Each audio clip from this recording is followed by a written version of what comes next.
All right, I think we have a quorum of 3, so I'll call the meeting to order. February 12th. Are there any adjustments to the agenda? Nope. Are there any members of the public who would like to speak? Me, Paul. Okay, Kim? I recommend John Moore be general manager, and also John Moore does a very good job at GMT. Thank you. I think we all agree with that, Kim. He does. Yahoo! Go John Moore! Hi, John Moore. Any other members of the public who want to speak? If not, the next will be approval of the minutes of December 11th, because we did not meet in January. I just have one comment. I think I'll just make it for the record. It says that the minutes say that I seconded the minutes of the last meeting, which would be in November. I doubt that happened. As a chair of the committee, I generally don't second, but I don't know who did. So we'll just move on from there. Well, we'll see if we can go back and check that, and we can we'll bring it back if needed. I wouldn't spend any time doing it. Just note in this minutes that it's a question. Well, like everyone in the world, we've been trying to get more efficient and use AI, and AI might not be doing a great job in that case. So, but yeah, thank you. So that's a new thing about AI. We can blame it for stuff. Yeah, exactly. So I'll move approval of the December minutes. This is Paul Connor. Thank you, Paul. Gotcha. Yeah, is there a second? I'll second that. Thank you, Susan. Any more comments? All those in favor, please say aye. Aye. Aye. Any opposed? Any abstentions? The minutes are approved. We move on, Nick, to the Director of Finance report. Okay, we are joined today with representatives from RHR Smith because we're going through the audit, if you haven't taken a look at the agenda. So I'm going to be pretty brief on my finance committee or my finance report, just so we can keep as much time as possible for the audit. Obviously, there's some department updates. Already mentioned the audit, but not to take anything away from Chris's presentation, but we had a very good audit. Another unmodified opinion, no management comments. We had a couple last year, so we're happy we didn't have any repeat comments this year, but we'll get more into that eventually. Jumping down to the O&D program, we've had a lot going on in the Chittenden County O&D program. Tim could tell me if I'm wrong here, but we essentially started with an award of about $470,000. VTrans was very helpful, provided another $260,000 roughly.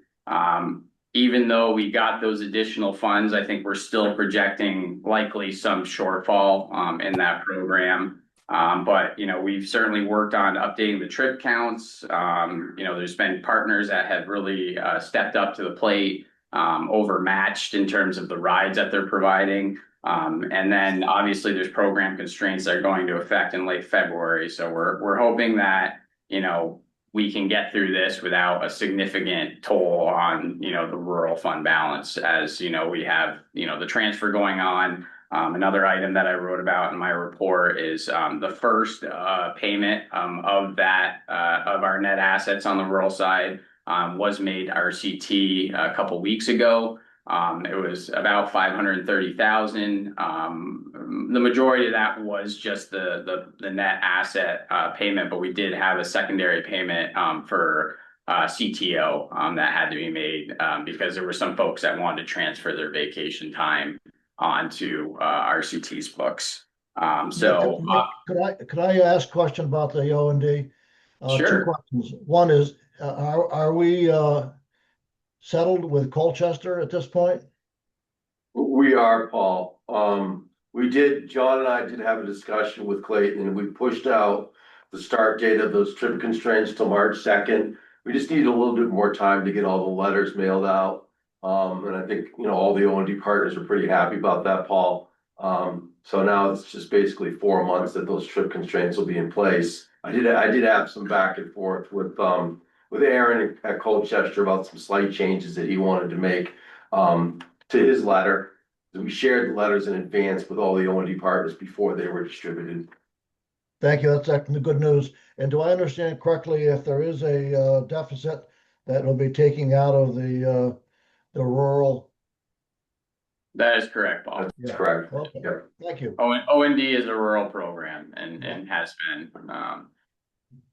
Just a quick note on the governor's budget. There was a statewide public transit increase of about 10%. But we did learn that, our expectations were a little high for the current proposed funding. So we're going to be updating our numbers. There was about $100,000 difference between what we expected versus what is being proposed.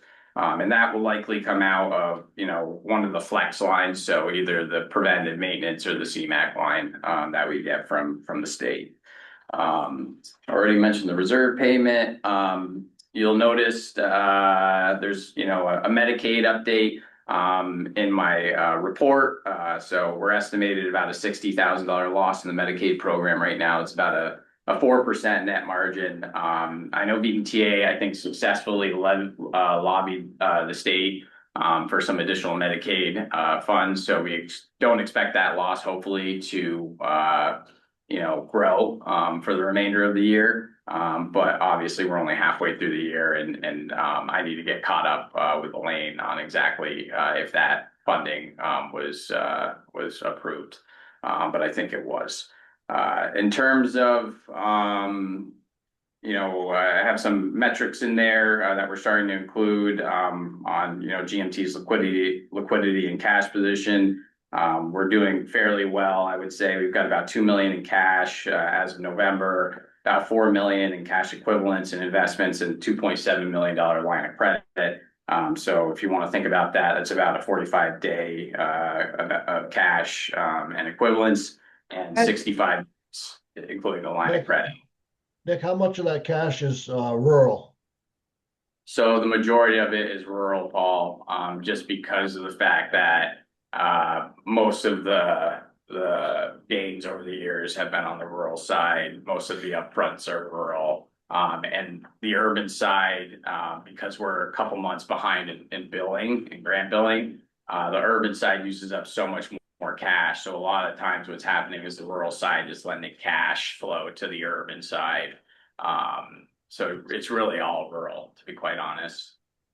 So it looks like as of June 30, that'll be much lower. Yeah, I mean, that's why we got the line of credit, and why, when the rural side goes away, we're hoping not to be any more than a month behind on grant billing, so that we only have to flow a month's worth of working capital. So we'll have to see. Like I said, that's why we prepared in advance, and we'll have to see how the numbers shake out once all the payments are made for the fund balance. Or I should say, Susan? Yeah, so I don't know if you can give, and maybe you just said this and I didn't understand it, but if you could give a sense of how those numbers, days of cash on hand, days of cash and cash equivalents on hand, how those numbers are expected to change once we go to an urban-only system. And then along with that, do we have like a goal, a policy on what we're trying to, reach in terms of months of operating reserves? so we have a fund balance policy. The goal has always been to have really 2 months of unrestricted, undesignated net position, which is really our net assets, with taking out certain things that aren't really liquid, such as inventories and prepaid expenses. I will say when the rural side goes away, we'll have to relook at that policy because of the mechanics of the urban system are a little bit different than the rural, where most of the reserves are in the restricted net position. Just because the way we've always set money aside on the urban side is by upping our local match contribution each year. So right now we've got about $2 million in that fund. The problem is that $2 million is being spent because we're 2 months behind on grant billing. So if we can get only 1 month behind or even get a, even less, then I think we might be all right in terms of cash flow and not having to use the line of credit. But it's really hard to tell right now, Susan, until, I kind of see a little bit more of have a little bit more time with FGI gone, and then kind of can look at Berlin, just those expenses. I will hope to be able to bring that to you over the next couple of months. But like I said, that's kind of why we prepared in advance to establish that line of credit in case we have to use it. So hopefully that answers your question. For now, thank you.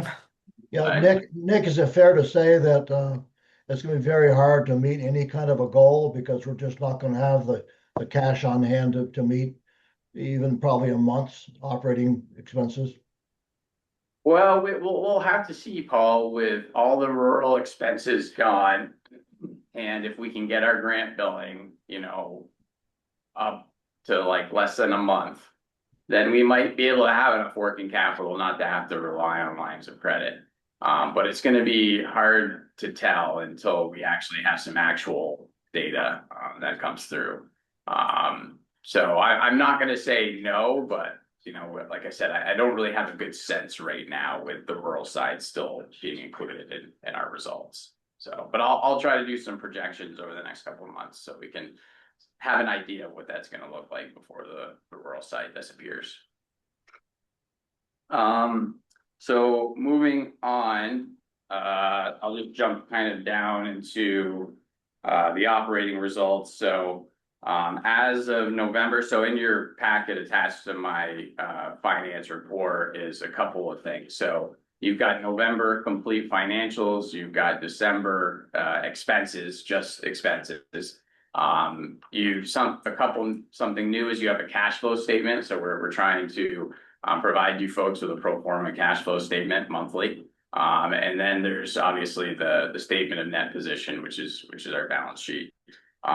Referring to our operating results, for both urban and rural, we have about a $41,000 operating surplus through November, and about a $1.6 million decrease in net assets, which is basically just being driven by capital investment not keeping up with depreciation year to date. But that can be very lumpy from period to period just because of when fixed assets are purchased.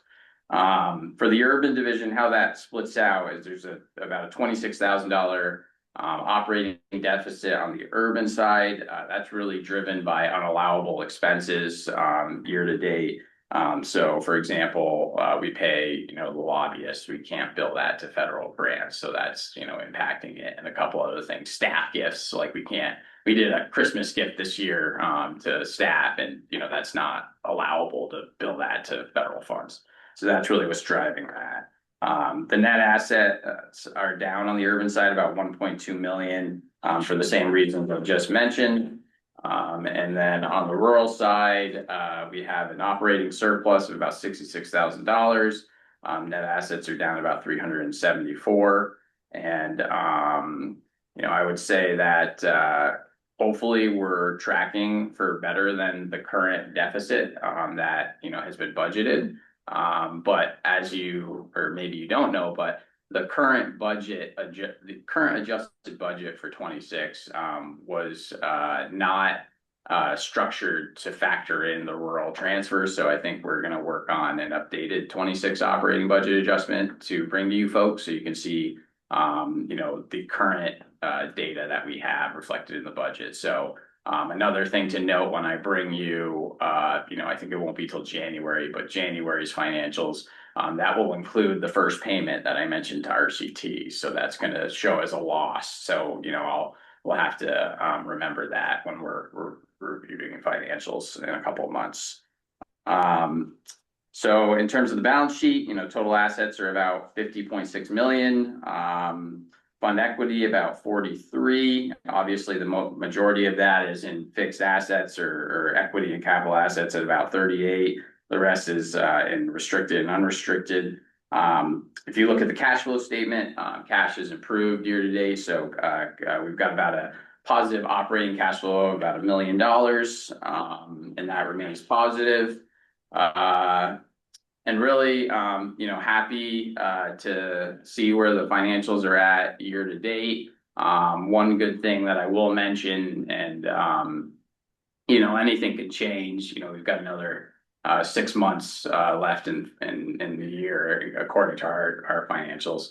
But we're seeing that on the urban side, our 5307 grant is not being spent at the rate that we had expected at this point in the year. So what that means is that could be helpful for tackling FY27 and 28. But I don't like to get too far into that just because things can change. There's a lot of the fiscal year left. But if things, I think stay on course, hopefully that'll make 27 a little bit easier. 28 is going to be hard no matter what. So, but anything helps at this point. So happy to answer any questions. And thank Thank you. you, Nick. Any questions for Nick? Well, I guess it's good to have a reasonably good finance report at this point in time, because next year we may not be so fortunate to have such good reports. Paul, may I ask a quick question? Yeah, go ahead. Sure. So Nick, I'm looking at the page 13 of the report where it starts with the whole revenues, expenditures year to date, et cetera. Mhm. I'm assuming that this is as of 5 months in or as of 6 months in of the year? But it's as of November, so 5 Okay, months. so we should be around 40% of budget in those various items? So if you look there's benchmark 41.7 is it's a little small there, but it's in yellow at the very top to the left. Oh yeah, okay. Yeah. Did anything other than what you flagged generally jump off the page to you as to where things are off balance from the benchmark? Yeah, so we always write up a list of variances, or I should say sometimes my staff does a lot of that. But there's a whole slew of them under the budget variances / expenses. I think nothing like dramatic that we are super concerned about. We have some lines that are over budget, but we've received additional funding for them. So the budget doesn't reflect the additional funding. Like, for example, employee development is a little over, but VTrans has been very gracious in providing us additional RTAP funds. It's not included in the budget, but we're technically not over in terms of available funding. I think the big one, obviously, I would say the biggest one that kind of concerns me a little bit is just the pension plan ones. The rural pension plan expenses are higher than I would have expected to see them. We looked at that and we determined that it was just last year there were some vacancies and some headcount changes, and so that wasn't factored into our budget when we built it, because we really rely on just developing a retirement rate to project pension plan expenses. So last year, these folks were not in that rate. And so it's, obviously the budget was off as a result of that. But the big thing is, we really pay very close attention to salary, wages, and benefits. And besides the pension plan, I was pretty happy to see how we're at in terms of salary and wages and benefits. Okay. Thank you, Nick. I have a quick you- question. Thank you, Nick. Any other questions, comments? Yeah. I'm sorry, Susan, go ahead. I have a quick question. Nick, you had mentioned something about a secondary payment with respect to the rural fund balance, a secondary payment on CTO. Yes. Can you talk a little bit more about that? Sure. So the CTO, shows up as a liability on our balance sheet. If you look at our statement of net position, we don't have any debt. The only kind of quasi debt we have on the balance sheet is CTO, and it's a lot. It's over $1 million. And so when we did the FGI transfer, we gave employees the option to either be cashed out or to have, some portion of their vacation time transferred over to RCT. And obviously, our net position or the fund balance calculated includes that liability, is net of that liability. And then when RCT agreed to take on those vacation hours, we had to add that because they're going to be adding a liability to their balance sheet. So we needed to essentially add that to the payment. And so it was two separate payments. For St. Albans, it was about $50,000 or so of CTO that we paid them for. And we just looked at, how many hours are going on to RCT's balance sheet and what is their rate of pay. And that was, what we paid them for. Okay, great. Thank you. You bet. Any other questions, comments? Thank you, Nick. I think that was a very, very good, thorough report. So I guess we're ready to move on to the audit report. Yeah, so I'll just kick that off. So this morning we are joined by Chris. Chris, tell me, last name Matt or Matty? I can't remember. Matt, Nick, just like the matte finish. Okay, thanks. So in your finance committee materials today, you've got, a couple of things. So you've got the federal compliance audit for fiscal year 2025. You've got the SAS 113 letter. You've got a management letter. And am I forgetting anything else? Management letters. I think those are the three. So if I'm missing one, remind me, Chris. But I think those are the main ones. Those are the three important ones. Yeah. So, but I will kick it off to you, Chris. Did you want to pull up the presentation or did you want me to? Nick, I can, as long as it'll let me share my screen. So bear with me.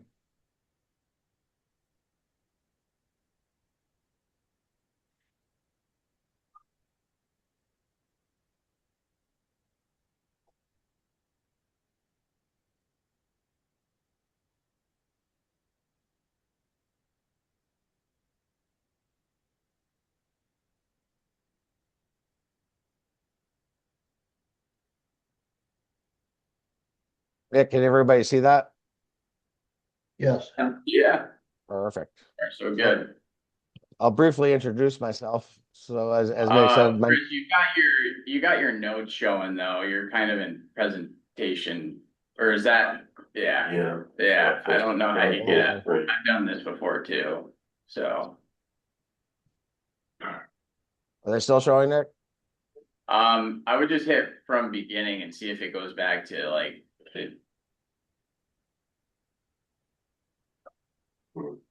Which is exactly where I'm at, Nick. But you're in presenter view. I wonder if you unclick that. And if you hit resume slideshow. Okay. That fix it? No, we're seeing sort of your whole window.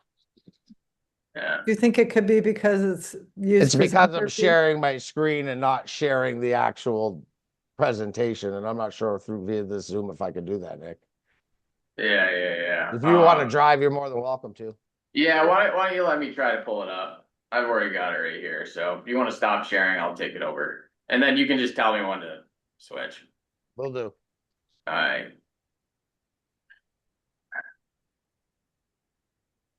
All right, get this damn thing out. Okay. That better, everyone? Yep. Everyone's Thank okay. Yeah. All right, go ahead, Chris, and just tell me when to switch. Perfect. So, you're looking at the table of contents here, give you a little brief synopsis of what we're going to touch base on here. Next slide, Nick. First part up is, we touch on the responsibilities of both the management of Green Mountain Transit and RHR Smith and Company. Goes over your responsibilities as far as establishing and preparing and following, good practices and providing the information that we need to complete the audit and understanding the financial and compliance related details that accompany all of your grants. And I think that you guys did an excellent job. And Nick, next slide.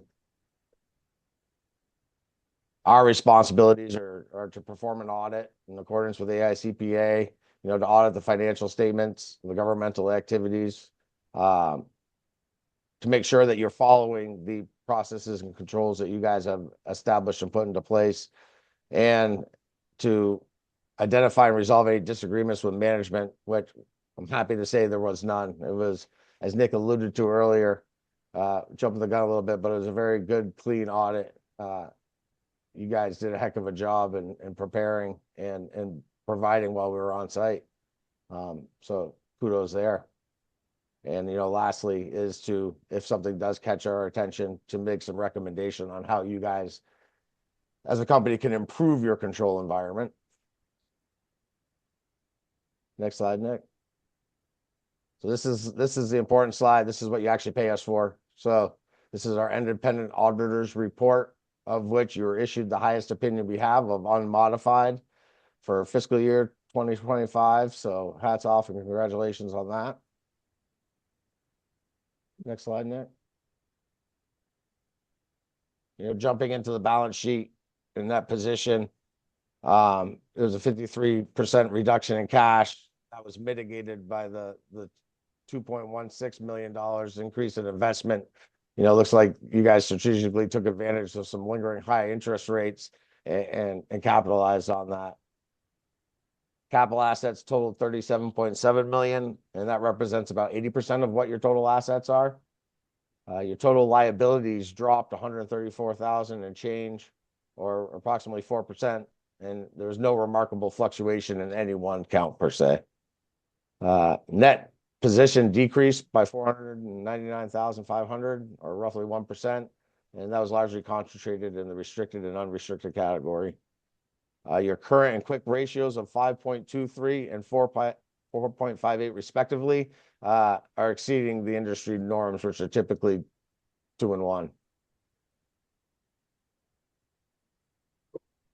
Chris. If you don't have anything to add, you can certainly go to the next one. And Yeah, Nick, feel no. free if you want to elaborate on anything. Yeah, no, I don't really have anything to add right now, but I'll jump in. Net position totaled $44.3 million. Given your heavy investment in capital assets, 85% of the net position is not available for working capital needs. The restricted portion of net position, which represents 5.1% of the total net assets, is earmarked for future local share requirements needed for asset acquisition. Your unrestricted portion of net position totaled $4.3 million and represents about 9.8% of your total net position.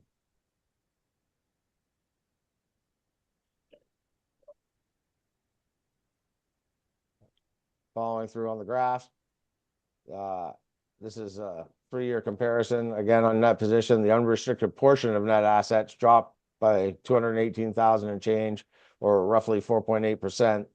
The 4.3 million in unrestricted net position provides an operating expense coverage of 14.5%, or 1.7 months. And that amount is certainly within industry norms. Net investments in capital assets remained steady, with depreciation expense slightly exceeding capital investment, and restricted net position slightly decreased, with reflecting the local match directed towards capital purchases and improvements. Unrestricted and undesignated net position is reduced by management's designations for inventories and other prepaid items. Yeah, I'll jump in real quick, Chris, and I think there's a question from Paul. So Paul, why don't you go ahead and then I'll jump in a little bit. Christopher, I'm just curious, for the purposes of Green Mountain Transit, what is the industry that it is considered comparable to? What's it being benchmarked against?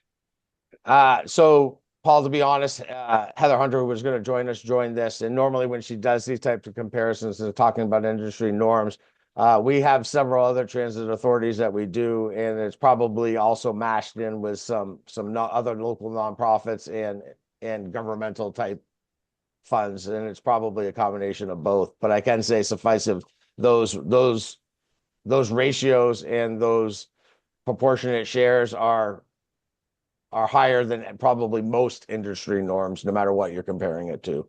You're in pretty good solid footing there. Great. Thank you, Christopher. And that makes sense. Like I would say, so through the pandemic and over the last couple of years, we've been pretty fortunate to have some operating surpluses, as well as we were able on the urban side to stash away some additional funds as well, so that we're in a pretty good cash position, or have been over the last couple of years. So far, so much so that we over the last couple of years and took some of the excess cash we had and we invested it. So, you'll notice in my finance report, every time you get it, there's a section on our investments. And really it's not a complicated portfolio. It's just treasury bills. So we just ladder treasury bills and, essentially have been generating quite a bit of interest off of it over the years. I just want to explain that unrestricted, undesignated net position line. So if you look at our equity section on our balance sheet, it really is, equity is the net assets, right? It's what's left over when you add the assets and you minus the liabilities, it's what's left. And the reality is the majority of that equity that's left on our balance sheet is really made up of capital assets. So that's not a liquid, asset that we can use to run the business. So then what's left after you back out the capital assets is really the more liquid section of our equity. So and we categorize it into restricted, which is those that net position that is essentially governed by the board, set aside for certain reasons, and that is the majority of that funding is on the urban side.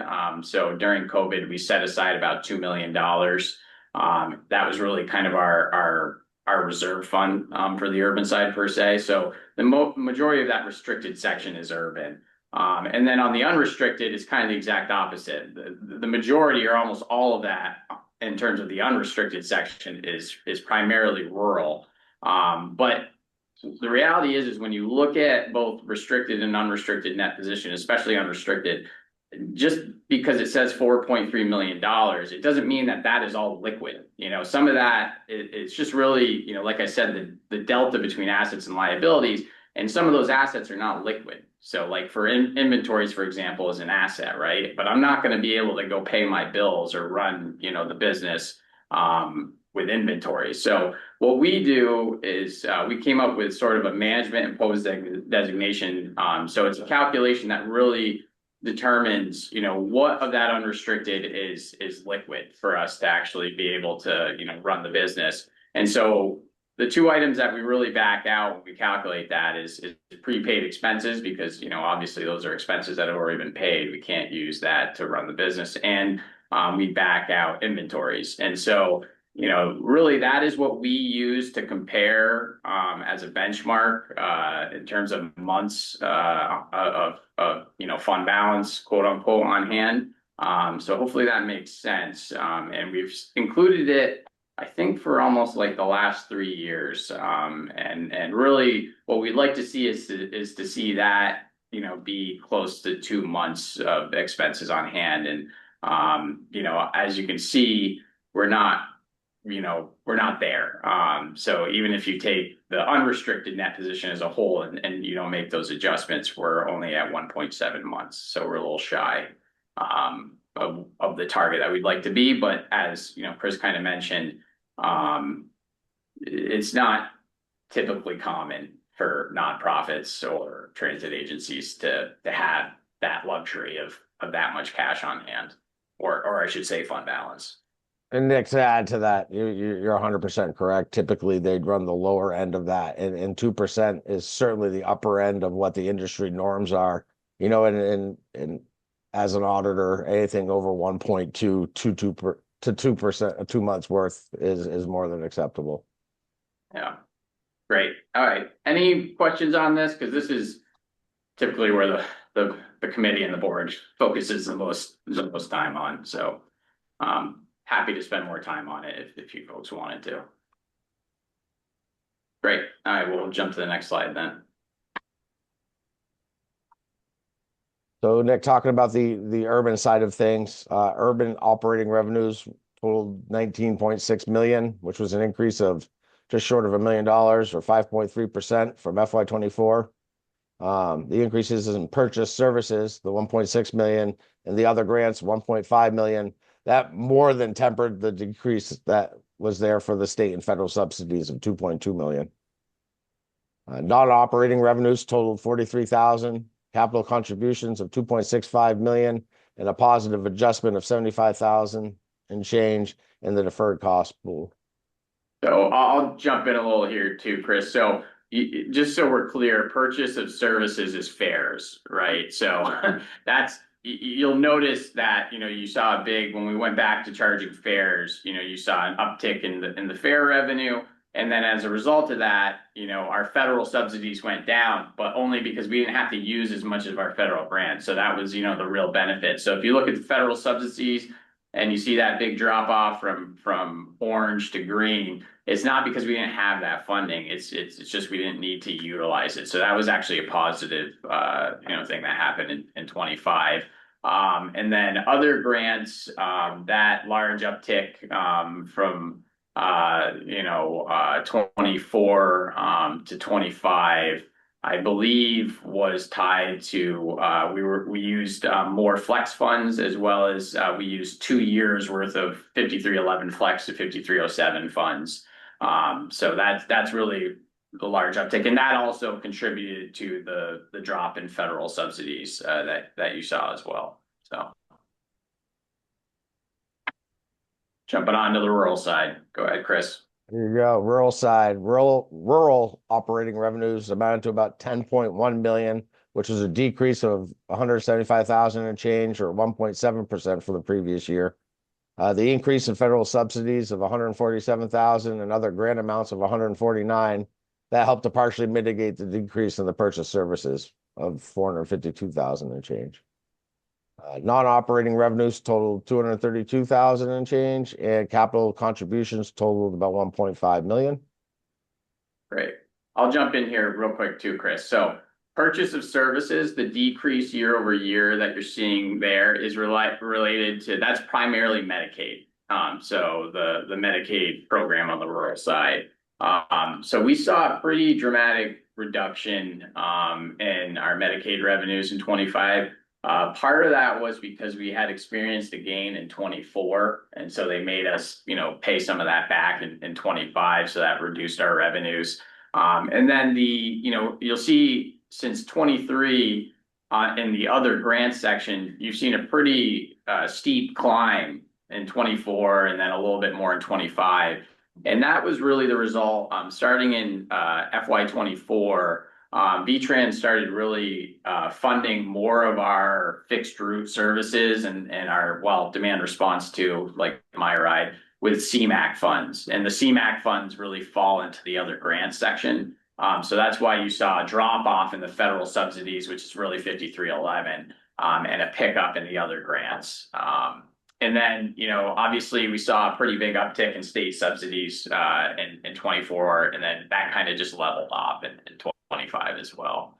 So any questions on any of this? I know this is happy to talk offline too, if any of you have any more questions. Okay, I think we're jumping into expenses now.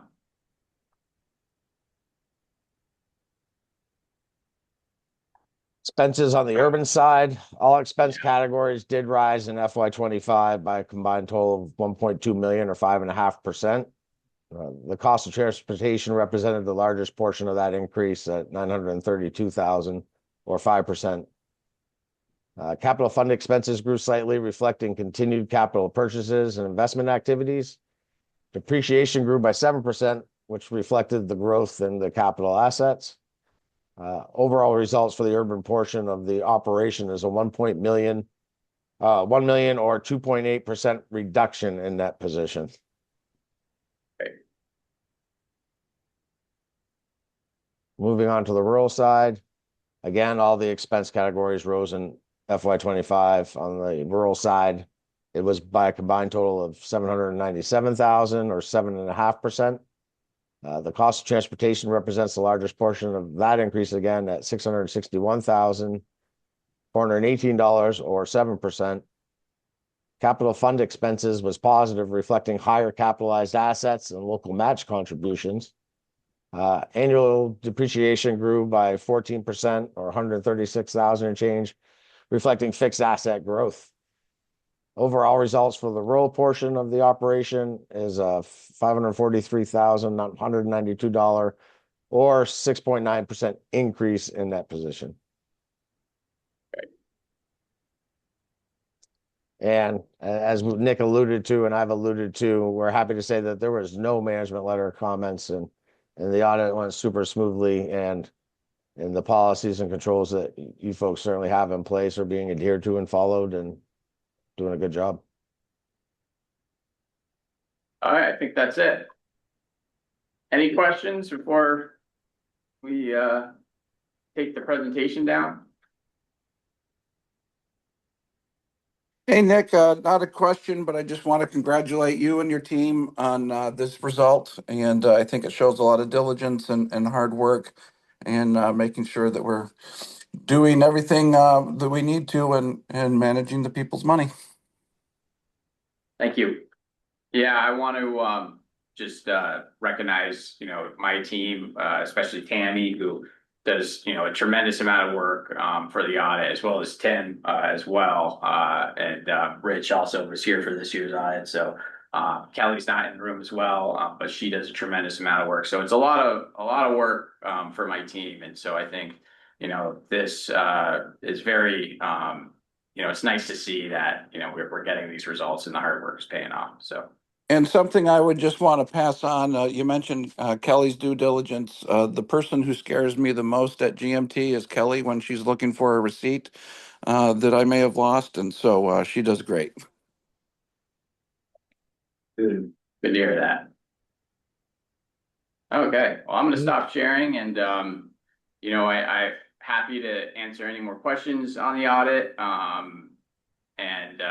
But I think what we would be looking for is, as in most cases, is just a recommendation to the full board for approval. I think we'll likely have Chris back again to do this for the full board. So you're all going to get, the sequel to this again. So if you don't think of anything to ask now, you'll get another shot at it next week. Questions for Chris or questions for Nick? Yep.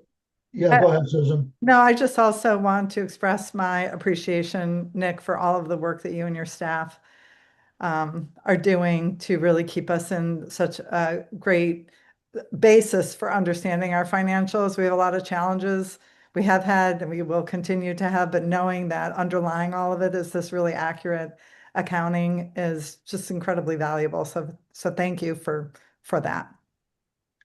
Thank you. Thank you for that, Susan. It's I don't want to say it's commonplace, but every year we have these clean audits, and that's a tribute to Nick and his staff. And not every organization is as fortunate to have a staff that produces these clean audits. So we're more than fortunate. So thanks again, Nick. So Yeah, motion just because we get them frequently doesn't make it any less impressive on the level of the work. So thank you. Correct. A motion would be in order to recommend that the board approve the audit.